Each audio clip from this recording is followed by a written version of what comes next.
Coach and Hayden, thanks for joining us. Congratulations on the great year. I know it's a tough time, but if you can give us an opening statement about tonight and the season and what's been this year's like.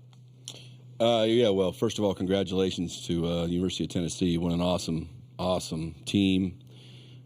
Great series, 60 wins. Wow.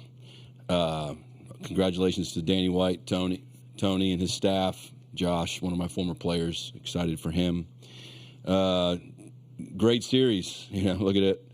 Same number of hits, same number of errors. Probably the difference in the ball game was timely hits, and some of their hits were homers and ours weren't. But we got the tie and run to the plate in the ninth, which I knew we would, regardless of the score, and it's a tough one to swallow.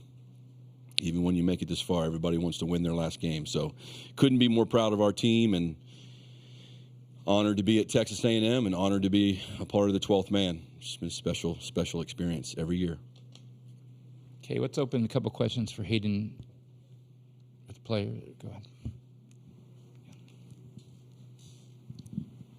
Richard Zane, Texas. Hayden, down 5 runs late in the game.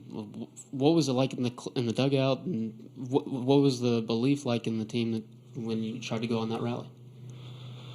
I mean, we just played in the last game of the freaking 2024 season. The belief was there. The belief's, of course, there. Our team loves each other, man. Belief was at an all-time high. That never fades.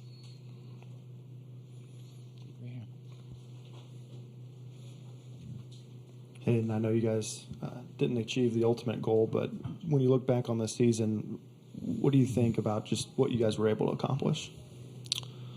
It's a tough one to answer right now, if I'm being honest, but I'm obviously sad, a little pissed, but at the same time, walking through that dugout, I'm so damn grateful. Grateful for Coach Schloss, grateful for everyone for bringing me here, grateful for those guys in that dugout and those guys in that clubhouse. I mean, they made it the best year of my life. As far as the whole year, we just lost the last game, so I'm not exactly thinking of the whole year, but I'm thinking of those guys. I'm sure I'll get back to baseball in a little bit, but I'm just grateful for those guys, man. I'm the 12th man. Hayden, thinking about those guys, what are some of the initial memories, thoughts, just about the team, the guys that you were able to come together with, and those guys? I don't know, and I don't know anything specific right now. It's just a general. I mean, when you're, I don't know how to explain the love that I have for. I'm sure it's biased because every team probably feels the same way, but the love I have for those guys is undoubtable. And I mean, the love for the 12th man, how they stuck with us through ups and downs, and just what they mean to me and everyone else on that team. It's just special, man. It's just tough to really appreciate it right now, but I'm doing my damn best.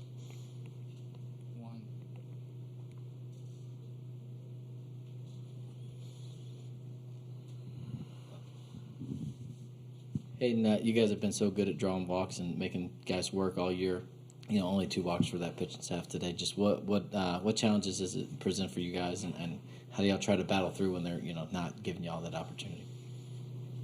Do exactly that. Battle. I'm not going to sit here and say that we didn't have good at bats. I mean, there's no panic, man. I mean, down 6-1, whatever it is, that we have full belief in who's ever up. And if you strike out, all right, I'm high-fiving Teddy to go pick me up. So I don't know how to answer your question, but what I do know is the belief never faded, not until that last strike. So.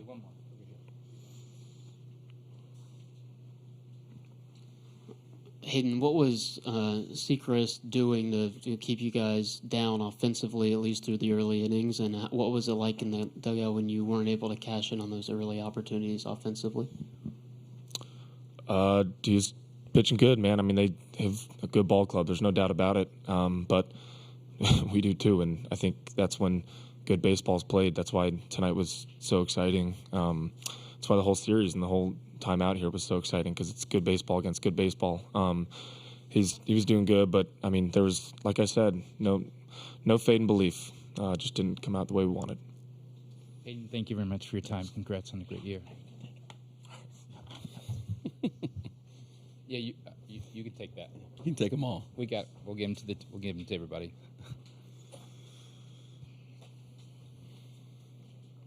Okay, we'll open up questions for Coach. Go right here. 1 and 2. Coach, I think it seems like Hayden maybe had a tough time looking at the season as a whole, but I'm curious, is there something that you kind of hope to remember about this team moving forward, other than maybe just the results and how far you got? Yeah, again, you're asking, some of the questions. I understand your question. It's just tough to think big picture when literally 20 minutes ago, 30 minutes ago, we were battling. But it's been a special team. I don't know, there's never been an A&M team play this far. We know the 1989 team was one of the best teams ever in the history of college baseball, especially one not to make the NCAA tournament, or the College World Series, excuse me. But this is an incredible team. And it's not just because of its record, but because of their character, how fun they are to be around. I think the interaction between our team and the 12th man was just unique. We had great crowds all year. Tuesday night, non-conference games to weekend SEC games is awesome. 12th man was well represented here. This is, my 8th trip to the College World Series. 2001 at Tulane, we played, and Nebraska was in it. That felt like a road game. But tonight felt like a bowl game where the stadium was literally split. And so I think that's really great for our sport because a lot of times the College World Series is a neutral crowd. So I know I'm getting off tangent a little bit, but I think it's awesome for our sport that we now have, I think maybe because of the structure, because of the way we set it up where the championship series is on a weekend, now the championship can be like a football game. And I thought it was great. Our fans were locked in. But, yeah, I just think the entire experience, everything, from the road trips, if I was to go ask these guys who won the national title in 2004, they wouldn't know it was Fresno State, But so no, I'm not discounting Tennessee's championship, but at the end of the day, in 20 years, these guys will remember their relationships and their experiences way more than they will winning and losing this game. Jim, Tony worked for you for 4 years at TCU. I know it's small consolation losing in a game like this, but to look across the field and to see him do that, what does that mean to you? Yeah, I mean, it's sour. It's just sour for a moment because I want to win. I'm selfish, or we want to win. But yeah, Tony's he's worked hard. The thing I love about Tony is kind of like me. I'm not quite sure he was a frontline player. And so he's always been groomed to be a coach because of his father, and he's really invested in it. It's a lifestyle for him, like it is for me, not an occupation. And he puts everything into his program. And I know Frank Anderson's a lot for Frank. Frank's been around a long time and had a lot of great success. I think this is his first championship. Kendall, Frank, had one with Texas, but he's just deserving. And then I have a former player there who I love and was at his wedding, and he was on College World Series team with me in 2010 and a Super Regional team in 12. So I'm excited for Josh, and congratulations to their team. They earned it. They had 16-13. They proved themselves to be the best team. Okay, 1, 2, 3. Coach, I know you said obviously hard to kind of think maybe big picture right now, but when you think about what's going to stick out to you when you think about kind of the hurdles this team had to overcome in the postseason and how they, maybe even elevated their game, kind of, losing Braden and Shane and Yep. just all the other things that y'all had to go through. Yeah, I mean, everybody could say if and this, if we would have done this or if we would have done that. I mean, Tennessee was without A.J. Russell, who was a great pitcher, but they still won a national title. So I think everybody's got to fight through something, and it's unfortunate, but it's just another example of, that I can use as a coach and players can remember that your time can come and it can change in an instant. It changed in an instant for Braden. It changed in an instant for Shane.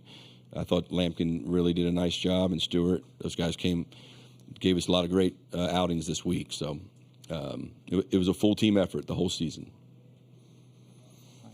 Two more. Yeah, Coach, 3 years, you've 2 College World Series and a final. I know you came in here ready for success right away, but can you believe that y'all are reaching this point this quickly in your tenure at A&M? Yeah, I can believe that because I think A&M is an awesome place. I think it's I think it has been great. I think Coach Childress had awesome teams, and the difference between winning, this is tournament baseball, and not taking anything away from Tennessee, but Florida State maybe gets one more out in the first game. Who knows? Could be a completely different deal.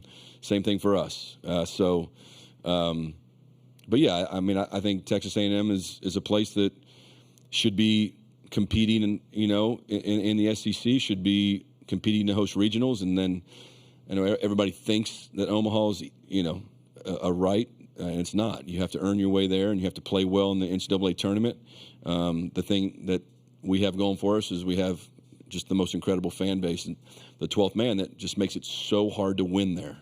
And so if you can just get in a regional and find a way to host one, it's really hard to go to Olsen Field and win as a road team. I've been a part of that. And so I think that's so yes, to answer your question, I definitely thought it could happen, but it took a lot of hard work, and we still have a lot of work to go.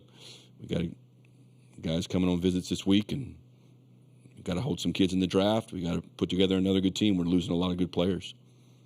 Okay, last question. Coach, with respect to the difficult outcome tonight, but with the rumors circulating today about a specific job opening, what do you have to say about your future in Aggieland? Yeah, I mean, I think it's pretty selfish of you to ask me that question, to be honest with you. But I left my family to be the coach at Texas A&M. I took the job at Texas A&M to never take another job again, and that hasn't changed in my mind. That's unfair to talk about something like that. That'd be like you asking Montgomery if he's going to sign in the draft. But I understand you got to ask the question. But I gave up a big part of my life to come take this job, and I've poured every ounce of my soul in this job, and I've given this job every single ounce I can possibly give it. So write that. Coach, thank you very much.